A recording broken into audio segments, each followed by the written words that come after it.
What's going on, everybody? I want to welcome you back to Knicks Deli, baby. Yes. Appreciate you. We here for a deli run, okay? Knicks Deli Edition. Knicks Deli Edition style. We have another game tonight.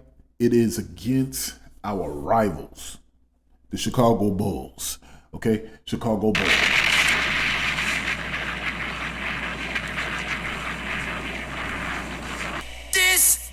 I hate the flipping Bulls, okay? And this is why I'm looking forward to this game.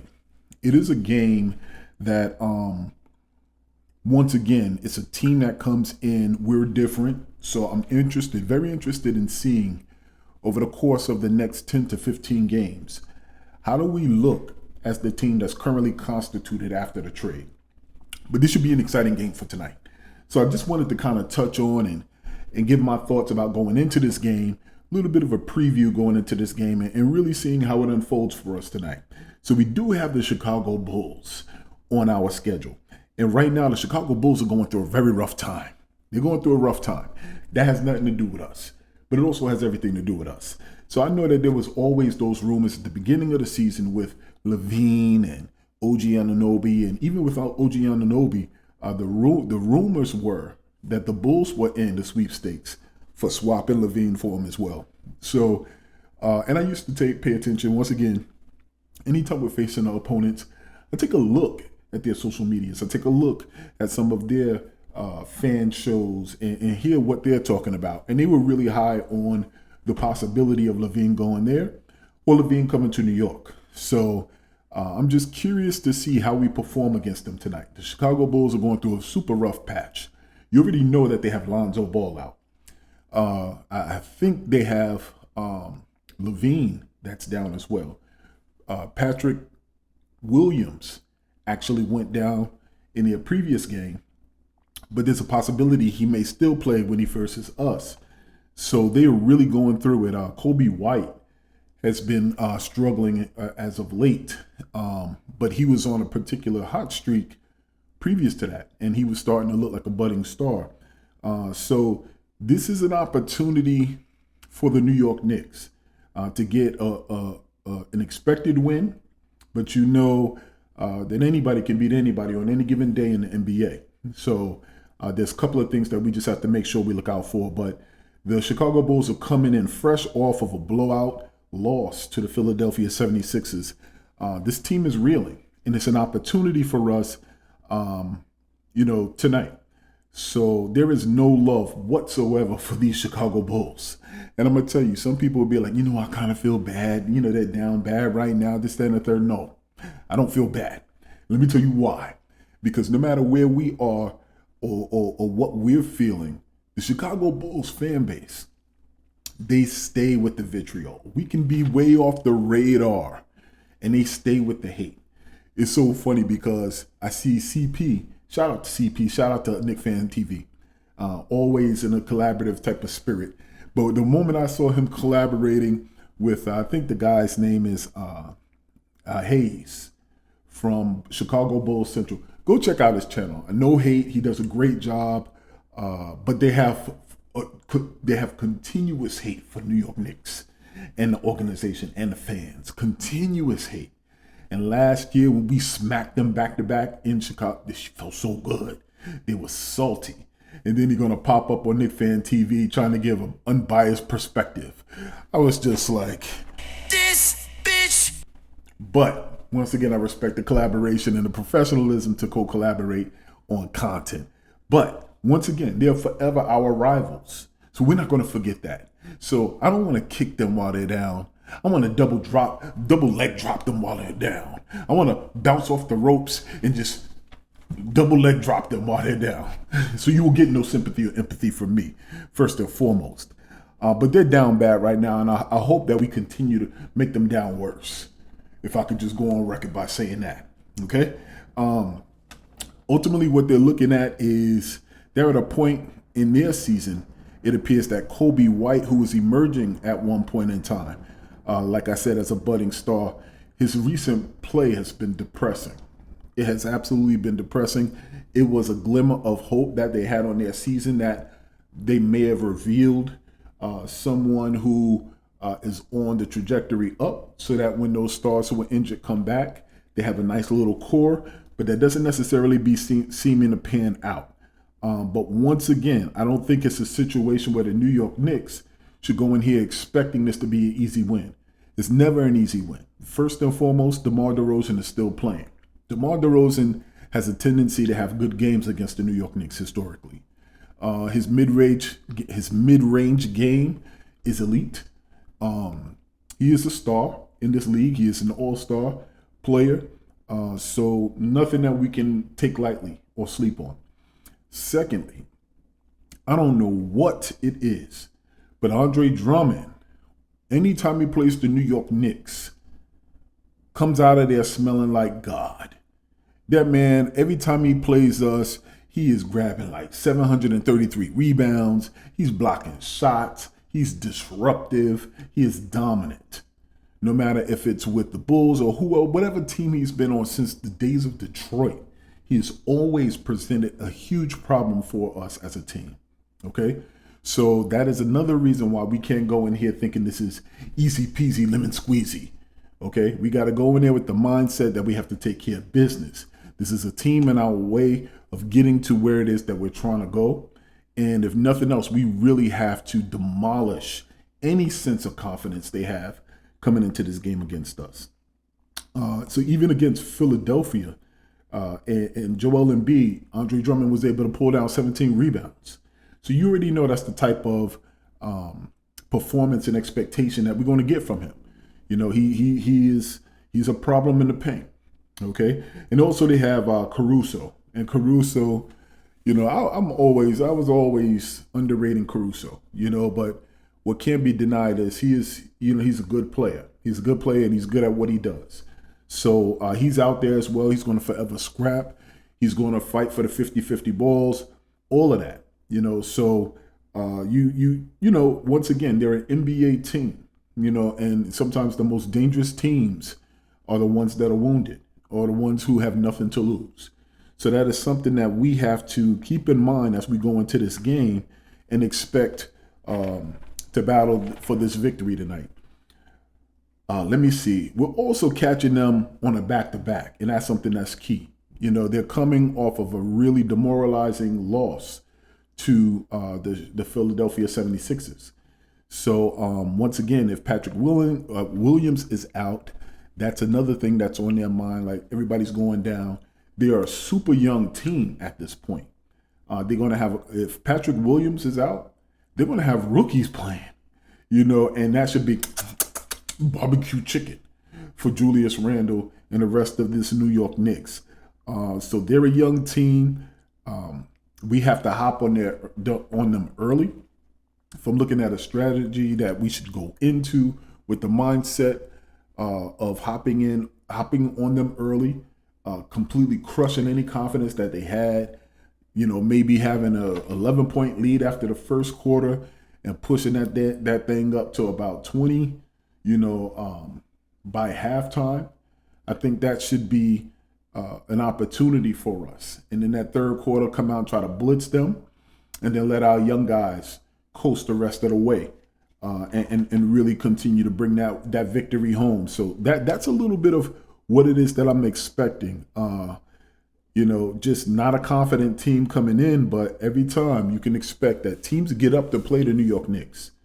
No matter how good we are, no matter how bad we are, they either want to come in and make a name for themselves, or they want to be able to say that they came no matter what the record is for their season. If they get a win against the New York Knicks, it made a glimmer in their season, even if it's so small. So we always got to come out and expect that type of effort from the opposing teams. A couple of things that I expect from our New York Knicks. First and foremost, I expect to continue seeing flow in the offense.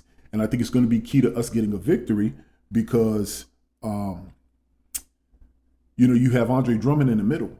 You know, so if we have flow, if we have movement, and we're able to hit our outside shots, which should allow for there to be space to operate in the paint, because that paint is going to be heavily occupied by Andre Drummond. But if there is space and our players have the ability to cut and play downhill, there's a higher likelihood that we could get him into foul trouble, get him out of there, and continue to play our type of game. But if I'm being honest with you, I'm expecting a little bit of clunkiness this game, and I say that only because, I don't know if we can expect the same level of flow and the sharp attentiveness to detail that was present in our last game. Our last game, we played against the Minnesota Timberwolves, the number 1 team in the Western Conference. So there's a heightened adrenaline, a heightened sense of all of your senses and your awareness and your attention to detail and the work that you put in. All of that is at its highest level. This is the first game that we had OG Anunoby. So, it's a matter of so many things going on that you are at your absolute best. What happens when you go from your opponent being the number 1 team and the number 1 defensive team, so you really got to execute your plan perfectly, and then you face a Chicago Bulls team. So I'm expecting there may be early clunkiness in the offense. All of that flow that we've seen, and we came out and we really had to play near perfect going into the Minnesota Timberwolves game and throughout. It may be 5 turnovers in the first quarter, so I hope not, but that's, what I'm expecting to kind of see given the drop off in the opponent. The team also was super up for that challenge in Minnesota. So like I said, once again, I'm curious to see how we start out this game. It's going to be important how we start out this game. Also want to see how the new spacing impacts Andre Drummond and his effect on the game. Like I said, he has historically dominated us. No matter who was in there, whether Mitch was in there or not. He's historically been able to dominate us. He's always bodied Mitch. Always. There was, I think, 1 year where Mitch really worked out and he was healthy and he was in there banging, with Andre Drummond. But Drummond has always dominated when he played against us, no matter who was in the middle. So I'm curious to see if we continue to flow the way we did in the previous game. How does that impact Andre Drummond? Because the way it can is with all of the cuts, like I said, it provides an opportunity for spacing in the middle, and you can get downhill and draw fouls. Or it could, with iHeart in the middle, and he has a little bit of a mid-range and that ability to, take a couple of shots enough where you have to respect and pull him out of the paint. That's also an opportunity. But we also have OG Anunoby, who at the small forward position can guard 1 through 5. So we can expend some fouls on Andre Drummond, send him to the line, and really disrupt him that way as well. So defensively, I expect to be disruptive, to be able to pull him out of his game a little bit, keep him off the boards, but also spacing-wise. I'm curious to see how quickly we're able to get him in foul trouble and get him out of the game as an X factor. If we're able to get about 3 fouls on him in the first half, the game is done. Because anytime he sits down, once again, it should be barbecue chicken for us. So I'm curious to see how that works. I expect a bounce back offensive game from Jalen Brunson. Jalen Brunson never really has 2 poor games in a row. So with the opponent being DeMar DeRozan, once again, another star guard, I expect Brunson to come in and drop 30, at least.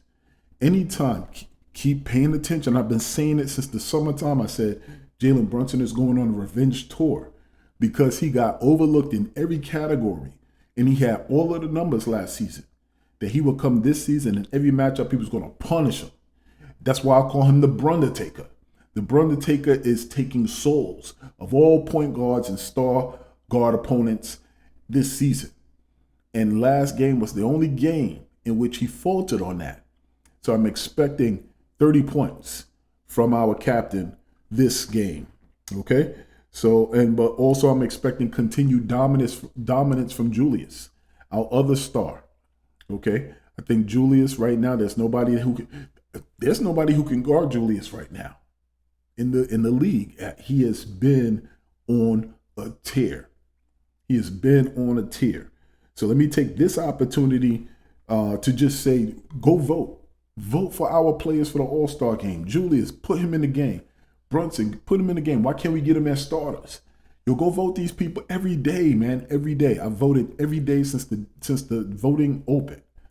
Every day. Some days, especially this early part of the week up until January 20th, there's going to be some days where your vote counts 3 times. New York, we are the best fans in the world. Let's get these guys in the All-Star game. Okay? And lastly, I want to say I'm expecting Grimes to get about 18 to 25 minutes this game. If we do what we need to do and hop on them early, bump that lead up, we can pass the keys over to Grimes and that second unit and expect them to continue getting some reps, expect to get do some reps, Deuce and Grimes, that law firm, we're going to get them back. I kind of love the fact, low key, that he went back to the bench because, and that, Deuce also has an opportunity to get minutes and really start to shine up his role. And once again, you see that that's the plan that the New York Knicks have for Deuce. Congratulations, Deuce, first and foremost, also on getting that extension. The New York Knicks are continuing to grow, develop, extend players that they draft. You can say what you will about their drafting. You can say what you will about them having questionable sight towards talent. But the players that we have drafted, we've kept, and they've been part of us helping build back better. If we're going to steal the logo from presidential candidate, this organization. Okay? So I'm just happy to see that kind of Deuce and Grimes. They're like the new RJ and IQ, or the new Obi and IQ, where they're now the youngins that we are pulling up and giving more responsibility. And once again, that speaks to our reputation. Pay attention to what the team is doing. Okay? So I'm expecting 18 to 25 minutes from Grimes if we get a large lead. And also I'm expecting 20 plus points this game from DiVincenzo. DiVincenzo has been a bucket. So I'm expecting that to continue as well. And in terms of OG Anunoby, I just want to see how he plays. I have no expectation for what it is that he's going to put forth. I don't know him enough as a player to say I'm expecting this and that from him.